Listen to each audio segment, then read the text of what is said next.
L'entrepreneuriat, c'est pas seulement une entreprise commerciale, c'est vraiment un voyage dans ton océan intérieur. Alors, je vais beaucoup te parler de cet océan, voilà, de ces images-là pour te faire, pour illustrer les concepts que je vais t'expliquer dans cette vidéo. En fait, dans cette vidéo, je veux te parler, et dans ce podcast, je veux te parler de l'état d'esprit de l'entrepreneur. C'est vraiment hyper important en fait. On n'y pense pas forcément quand on se lance. Et c'est bien parce que du coup, ça permet d'oser sauter le pas.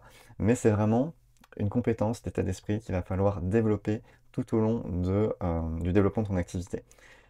Et ça, on s'y attend pas forcément. Et c'est pourtant quelque chose d'hyper intéressant, et pas forcément des plus faciles, mais des plus évolutifs, je dirais. Alors justement, dans cette vidéo, je te montre, je vais t'expliquer pourquoi c'est important. Je vais me présenter brièvement, je vais te donner la définition de l'état d'esprit, en tout cas ma définition, et comment cultiver ça et comment développer cet état d'esprit. Et on parlera un petit peu de délégation sur certaines tâches, parce que ça a plus de sens des fois de déléguer des choses. Alors, l'état d'esprit, pourquoi c'est important? Et bien en fait, l'état d'esprit, c'est vraiment la différence entre quelqu'un qui va se dépasser et quelqu'un qui va abandonner dès les premières difficultés. Si on n'a pas le bon état d'esprit, voilà, on va probablement, assez souvent, et bien se dire: «C'est trop compliqué, j'y arrive pas, je laisse tomber». Et bien du coup, quelqu'un qui va développer cette compétence, et bien va dépasser ça, il va repousser ses limites à chaque fois.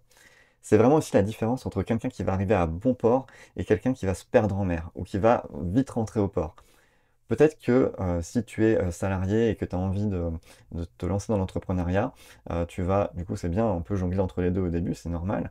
Euh, mais tu pourrais aussi te tenter à un moment de te dire: mince, bon, je laisse tomber l'entrepreneuriat et je reviens dans le port, je reviens dans le salariat. Alors, je ne critique pas le salariat, il y a des avantages et des inconvénients, comme dans l'entrepreneuriat, il y a aussi des avantages et il y a aussi des inconvénients. Mais c'est vraiment par rapport aux aspirations qu'on a qu'on va se situer dans bah, j'ai envie d'aller vers tel ou tel chemin. Mais en tout cas, si tu décides d'aller vers l'entrepreneuriat en partant du salariat, c'est peut-être qu'il y a quelque chose dans le salariat qui ne te convient pas, et donc tu vas aller chercher ton Eldorado ailleurs. Mais si ça se passe pas comme tu veux, comme tu l'as pas imaginé, enfin, comme tu l'as, voilà, comment dire, c'est pas ce que tu as imaginé, donc du coup tu vas vouloir revenir bah, au port que tu connais. Donc ça va être vraiment cette différence-là aussi qui va jouer avec l'état d'esprit. Alors, tout ce que je vais te partager dans cette vidéo, dans ce podcast, tu peux le retrouver dans la mind map. Parce qu'en fait, j'ai une mind map voilà, qui résume vraiment tout ce que je vais t'expliquer ici. Donc, t'as pas besoin de prendre de notes, tu peux tout retrouver dans cette carte que je te propose de télécharger. Tu trouveras le lien dans la description de ce podcast ou de cette vidéo. Alors, je me présente très brièvement. Je suis Yann Lopin, je suis webmaster holistique. Alors, ça veut dire quoi, webmaster holistique? Bah, ça veut dire que bah, je crée des sites internet, voilà, j'ai tout ce côté technique autour du web. J'ai une casquette de développeur aussi. Je suis graphiste et je suis commercial éthique. Donc, je développe un marketing le plus éthique possible, justement. Et je suis aussi coach business et photographe aussi. Ça fait pas mal de choses, justement. Dans l'entrepreneuriat, on développe plusieurs casquettes. Et ma mission, c'est d'aider les numérologues et les astrologues à vivre de leur passion professionnelle avec bien-être grâce à Internet. C'est-à-dire que j'aide les personnes bah, qui se sentent pas fortes ou qui sont pas à l'aise avec tout ce qui est technique web, site internet, création et puis paramétrage de certains outils. Je les accompagne sur ça pour qu'elles n'aient plus à s'en soucier. Et ma mission, justement, alors ma mission en termes d'astrologie et de numérologie, voilà, je suis mission 4, je suis Gémeaux, ma lune est en balance et je suis ascendant Capricorne. Donc si tu es astrologue, ça te parlera. Plus globalement, j'accompagne bah, du coup les coachs, les formatrices et les thérapeutes. Voilà. Alors, on revient sur notre sujet avec la définition de l'état d'esprit. Pour moi, l'état d'esprit, c'est l'adaptabilité. C'est être adaptable. Ça veut dire que, si je reprends cette métaphore de l'océan, c'est s'ajuster au vent, c'est s'ajuster à la météo, comme avec les événements du monde en fait. Il va y avoir forcément des imprévus, il va y avoir forcément des choses qui ne vont pas se passer comme on l'a imaginé. Et donc du coup, il faut s'adapter constamment. C'est jamais un long fleuve tranquille, un long océan tranquille, c'est rarement ça. Donc il faut vraiment pouvoir s'adapter. Donc c'est euh, avoir cette souplesse et de pouvoir rebondir sur les événements. Il y a aussi cette idée de résilience. C'est-à-dire que il va se passer des choses imprévues, comme je viens de le dire, mais il faut qu'on puisse aussi s'équiper pour justement affronter les imprévus. C'est-à-dire que bah, c'est comme si on affrontait des tempêtes, des grandes vagues, ben, c'est un petit peu les défis de l'entrepreneuriat. Il y a déjà des défis de base. Un des premiers défis de l'entrepreneuriat, c'est le plus grand, c'est de trouver ses clients. C'est un peu aussi, on a une mission d'aider nos clients, mais il faut les trouver. Donc ça, c'est un défi. Alors du coup, on peut se préparer à ça parce qu'on le connaît. Et l'adaptabilité va plutôt jouer en fonction des résultats qu'on va récupérer en retour et des imprévus. C'est aussi avoir une vision pour avoir aussi un peu de prévoyance. En fait, l'idée, c'est d'avoir une carte. C'est d'avoir une carte et d'avoir son cap. On sait où on veut aller. En tout cas, on part avec une idée. Donc, on a une carte et on a des étapes. On a des étapes. On sait qu'on va passer par certains endroits pour justement ne pas se perdre, essayer de vraiment construire son projet et d'avoir des étapes clés, j'allais dire des étapes, des ports, voilà, qu'on va visiter petit à petit. Et donc ça pourrait être, voilà, je vais d'abord développer mon offre, ensuite je vais développer pour qui je le fais, ensuite je vais développer mon site internet, ensuite je vais développer ma communication sur les réseaux. Enfin voilà, il peut y avoir vraiment plusieurs jalons comme ça pour avoir son cap. Euh, on va aussi retrouver un esprit de découverte et de sortie de zone de confort. C'est-à-dire que forcément, tout est à construire. On est maître à bord et on peut choisir de là où on veut aller et de comment on veut y aller. Donc il y a vraiment cette idée déjà de se découvrir soi-même et de découvrir le monde avec cette vision-là, qui est complètement différente. Et puis du coup, ça va nous sortir de notre zone de confort, hein. On n'est pas habitué, c'est souvent quelque chose que je rencontre et que je suis moi-même passé par là, cette idée de déranger quand on veut aller demander à des gens est-ce que tu veux que je bosse pour toi? Voilà, on a l'impression de se vendre et c'est pas forcément confortable, notamment au début quand on n'est pas du tout à l'aise avec ça. Et donc en fait, dans cette découverte, il y a les défis certes, mais il y a aussi découvrir les opportunités qui peuvent s'ouvrir à soi. Sur l'océan, on peut rencontrer d'autres bateaux qui peuvent être des collaborateurs, qui peuvent être les clients, qui peuvent être des prospects. Et en fait, ça va vraiment enrichir notre chemin entrepreneurial, notre route maritime de l'entrepreneuriat. Et c'est hyper intéressant et puis instructif pour nous-mêmes et puis pour le monde aussi, parce qu'on a quelque chose à apporter forcément. Euh, Ce qu'on va retrouver aussi dans cet état d'esprit, c'est de la curiosité et de l'envie de se former en continu. C'est-à-dire qu'on va déjà d'une part découvrir des nouveaux métiers, pas seulement notre cœur de métier, et on va aussi continuer d'apprendre aussi sur notre cœur de métier, évidemment. Mais il y a plein de nouvelles casquettes qui vont s'ajouter et en fait ça nourrit, si tu as soif d'apprendre, ça va forcément nourrir cette soif. Donc tu vas vraiment découvrir plein de nouvelles choses et apprendre plein de nouvelles compétences aussi, en plus de l'état d'esprit. Tu vas aussi devoir apprendre, dans cet état d'esprit, à gérer les déceptions, les expériences. Alors je parle d'expérience et pas d'échec. On a vraiment cette vision en France de voir quelque chose qui ne fonctionne pas comme un échec, alors qu'il y a plein de facteurs qui font que ça n'a peut-être pas marché comme prévu, qui sont aussi involontaires, enfin indépendants de ta volonté, mais on se dit mais c'est de ma faute. Mais non, en fait, il y a une part de chance, il y a une part de, euh, d'imprévu dans les mauvaises surprises ou dans les bonnes surprises, mais il y a un peu cette idée de provoquer sa chance aussi. Donc si on ne fait rien, il ne se passera rien. Si on fait des choses, il va y avoir des choses qui vont arriver. Et l'idée aussi d'avoir cet état d'esprit, c'est d'être dans le positivisme, même quand il y a des moments difficiles, quand il y a des déceptions, c'est de se dire, bon, d'accueillir cette déception, ça fait partie du job, et se dire, bon, ok, maintenant, comment je rebondis, je lâche pas l'affaire, on y va, je continue, c'est quoi la nouvelle étape par rapport à ce que je viens de découvrir. Donc c'est vraiment emmagasiner de l'expérience. C'est pas plat ou tout le temps une ascension, l'entrepreneuriat. Il y a des petites descentes et donc c'est normal de s'adapter et de développer cette résilience émotionnelle en fait aussi. Euh, voilà, c'est ce que j'allais dire. Voilà, c'est si ton bateau est cassé, eh ben, en fait, on le répare. Voilà, il faut repartir. Donc, si ton souhait c'est de repartir, eh ben, il faut réparer ce bateau. Alors, comment on peut cultiver cet état d'esprit? Alors, ça paraît contre-intuitif pour toi peut-être, mais en fait, il faut passer à l'action. Parce qu'on s'imagine tout un truc, on se dit qu'il faut absolument que je développe d'abord ma confiance en moi, que je développe d'abord telle compétence, que j'ai d'abord mon site internet, que j'ai d'abord fait ceci, fait cela. Euh, Quoique déjà faire son site internet, c'est déjà un passage à l'action. Mais on a tendance à dire oui, non, mais je commencerai à prospecter quand j'aurai mon site internet, par exemple. Enfin voilà, on va se trouver des excuses pour ne pas faire les choses qui sont les plus inconfortables pour nous. Alors que c'est plutôt celles-ci qu'il faudrait commencer en premier. En tout cas, il y a cette idée de vraiment, se mettre en marche. Parce qu'en fait, finalement, cette confiance, elle va venir avec le passage à l'action. C'est un peu comme le stress avant un voyage. Je sais pas toi, mais moi, ça m'arrive avant de partir quelque part, avant d'être, heu, ou même si je pars, en France en vacances ou quoi, tu vois, ce truc de juste avant de partir en vacances, c'est un peu speed, vite, vite, on veut partir à l'heure parce qu'on a prévu d'arriver à tel moment et tout. Il y a une espèce de truc où finalement on n'est pas, le plus détendu. Mais une fois qu'on est parti, ça y est, on est, sur le chemin, que ce soit en voiture, que ce soit en train, que ce soit en bus, j'en sais rien.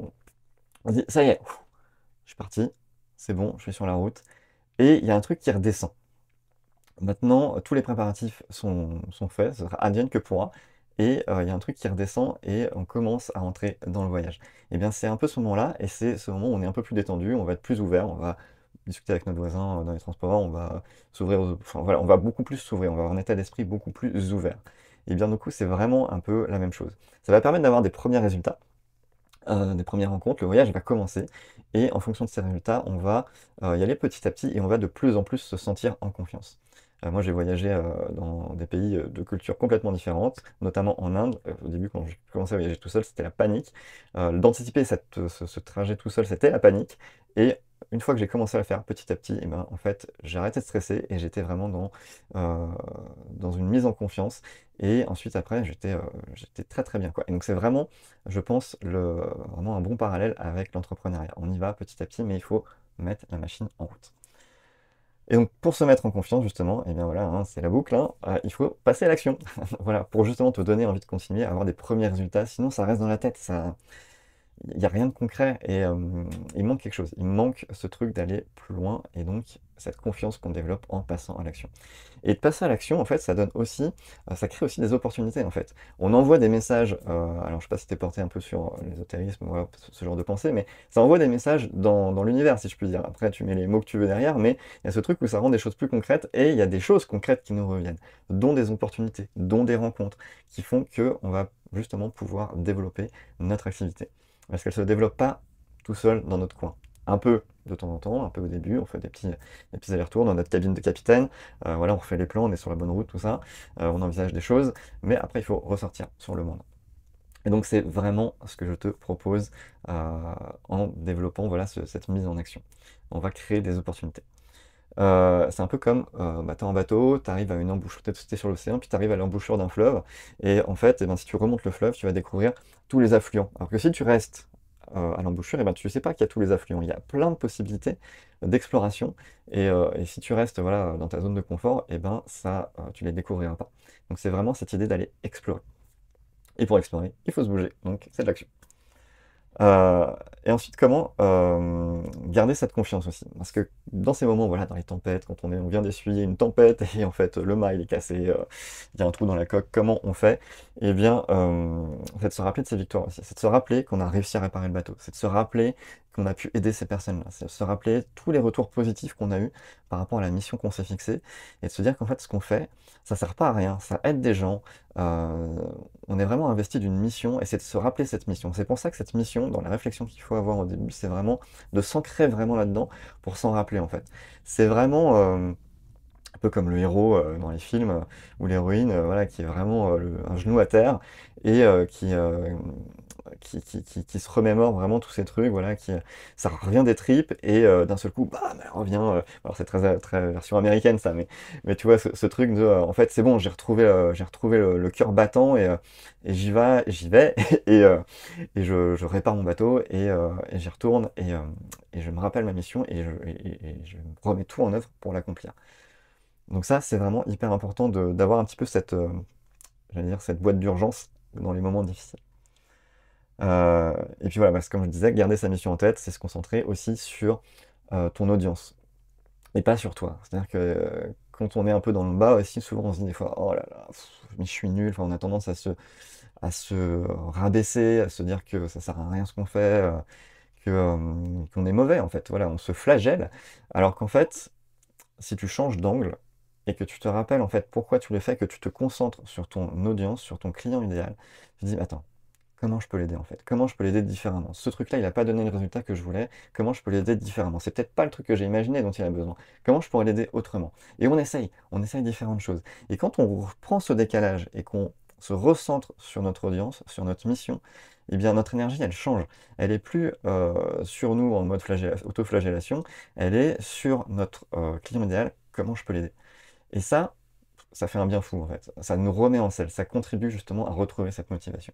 Et donc ça se cultive au fur et à mesure des événements qui se passent, de pouvoir le développer. Alors justement, quelles compétences on peut développer? Alors souvent la première compétence, ça va être ton cœur de métier. C'est un petit peu, si on imagine un petit peu comme dans un jeu, voilà, on commence mousse sur un bateau, mais on va développer de plus en plus de compétences. C'est-à-dire que le but, ça va être d'arriver au grade de capitaine. Donc au début, tu as probablement une expertise. Alors je dis mousse, alors du coup, c'est pas dans ton expertise, dans ton cœur de métier, t'es pas débutant, évidemment. Mais là, je te parle vraiment de cet état d'esprit entrepreneurial. Donc là, en fait, tu es très fort, en fait. Comment je vais dire, je vais généraliser, pardon, le mousse qui est pas juste à cirer le pont, il est aussi sur le mât, il s'occupe de tout le bateau, il sait vraiment entretenir tout son environnement, il est vraiment dans l'opérationnel. Donc en fait, il a cette vision globale, finalement, c'est lui le spécialiste, presque plus que le capitaine du bateau. Et donc vraiment, il a toute cette connaissance des actions à faire. Mais son objectif, là, c'est pas de rester mousse en fait. Si je faisais une allusion, ce serait le salariat. Son objectif, c'est de devenir capitaine, c'est de devenir entrepreneur. Alors peut-être pas sur ce même bateau à terme, mais voilà, il veut monter les échelons. Et donc, il va devoir apprendre de nouvelles compétences. Il va devoir apprendre à manager, par exemple. Il va devoir apprendre à se repérer sur une carte, parce que ça, c'est pas lui qui le fait. Il va devoir apprendre à voilà, fixer ses objectifs. Ça non plus, c'est pas lui qui le fait. Donc, du coup, c'est des nouvelles compétences qu'il va falloir acquérir. Puisque finalement, ton cœur de métier, c'est vraiment l'opérationnel, en fait. Donc toi, tu vas devoir aller plus loin.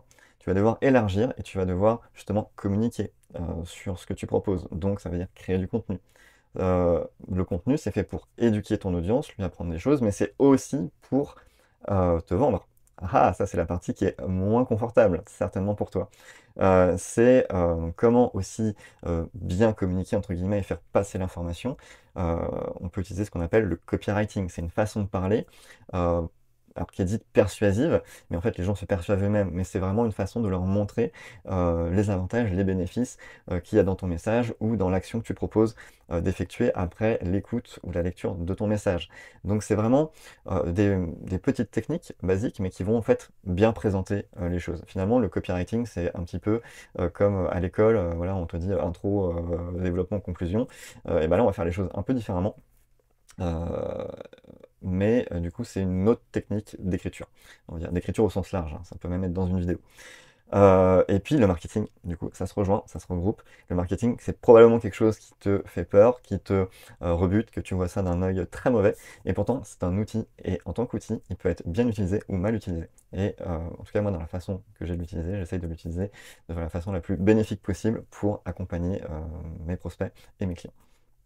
Et puis, du coup, j'allais dire la technique, ça c'est quelque chose que tu as déjà par rapport à ton cœur de métier, mais il y a aussi les techniques en termes de communication. Et aujourd'hui, avec Internet, il y a des techniques, je veux dire la technique au sens large du terme, l'utilisation du web, c'est peut-être quelque chose qui est difficile pour toi, mais c'est une compétence que tu dois développer, entre guillemets, dans le sens où soit la déléguer, soit la développer, comme toutes ces compétences-là.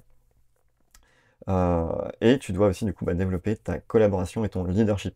C'est-à-dire que tu dois à terme créer une équipe pour avoir une direction claire à donner à ton équipage.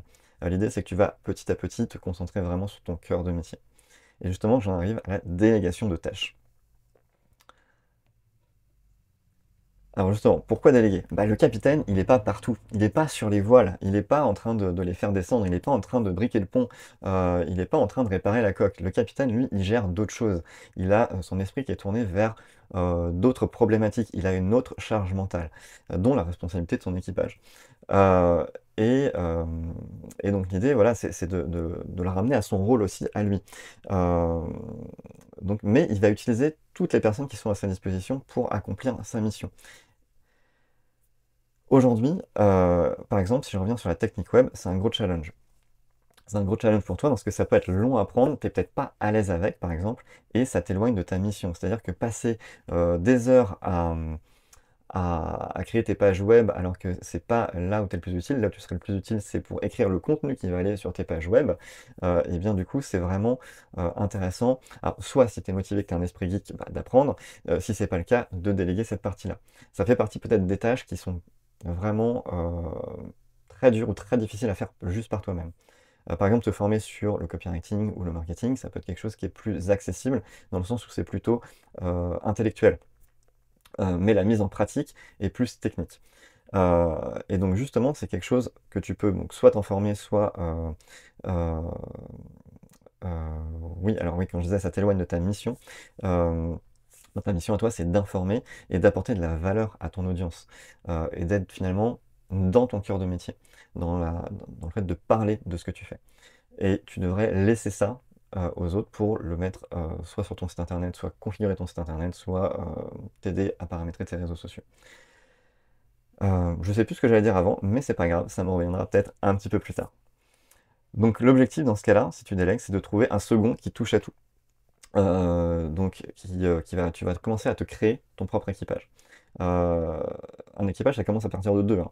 À deux, on est une équipe. Qui pourra t'aider justement sur la technique, la communication, t'aider à te vendre, qui pourra te soutenir dans tes réflexions et tes actions, et te faire le lien aussi avec tes réseaux sociaux. Globalement, tout l'aspect autour du web et du message à faire passer et de comment le faire passer. C'est quelque chose que j'ai souvent vu aussi dans les textes, voilà, sur le site internet. Des fois, on met vite fait un petit truc pour mettre quelque chose, mais c'est pas très, comment dirais-je, très original ou très unique, ou on peut mieux faire, on peut vraiment mieux faire.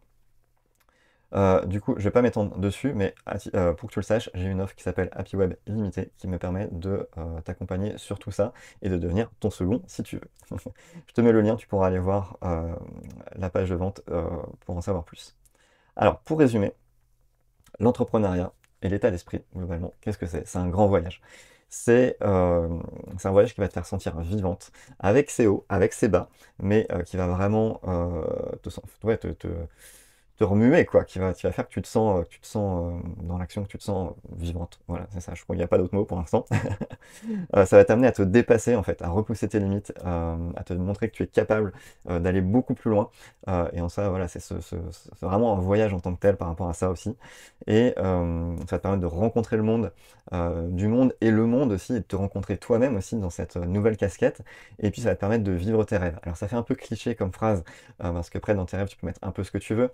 Mais j'imagine que si tu as envie de te lancer dans l'entrepreneuriat, c'est que tu te sens investi d'une mission, tu as envie de faire des choses qui ont du sens pour toi et de pouvoir en vivre. Et donc ça en soi, je pense que bah, c'est au moins le premier rêve commun de tous les entrepreneurs et entrepreneuses. Et donc il y a vraiment cette idée-là de rêver par rapport à ça et de mettre ce rêve en action. Alors pour t'aider à démarrer, on arrive sur la fin de ce podcast, pour t'aider à démarrer et pas te laisser en plan avec cette vidéo, ce podcast, je te conseille d'aller télécharger mon guide pour créer du contenu pour ton site web. Comme je te le disais, le plus important c'est finalement le contenu, la technique vient après. Donc j'ai créé un guide pour t'aider à créer ton contenu de tes pages principales pour vraiment te permettre d'avancer. C'est toujours la première étape, moi quand j'accompagne des clientes sur la création de leur site web, en fait je peux créer tous les sites web que je veux, si j'ai pas le contenu, il sortira pas le site. Et donc c'est vraiment la première étape à faire, et ça c'est pas de la technique, c'est juste de la rédaction. Tu peux prendre un papier, un crayon, et tu peux commencer. Du coup je te mets le lien dans la description également, et dans la carte mentale. Je te rappelle que tu peux aussi télécharger cette carte mentale, où tu auras toutes les références en cliquant sur le lien qui est dans la description également. J'ajoute que j'ai mis une petite surprise aussi dans le guide pour la création de contenu. Tu peux aussi aller voir ma page Happy Web Illimité, qui est mon accompagnement qui pourra probablement t'aider, et le lien aussi pour télécharger la carte mentale, comme je viens de le dire. J'espère que cette vidéo, cet épisode t'aura inspiré, t'aura motivé, t'aura aussi donné une vision réelle de ce qu'est l'entrepreneuriat, et je te dis à bientôt dans un nouvel épisode. Salut!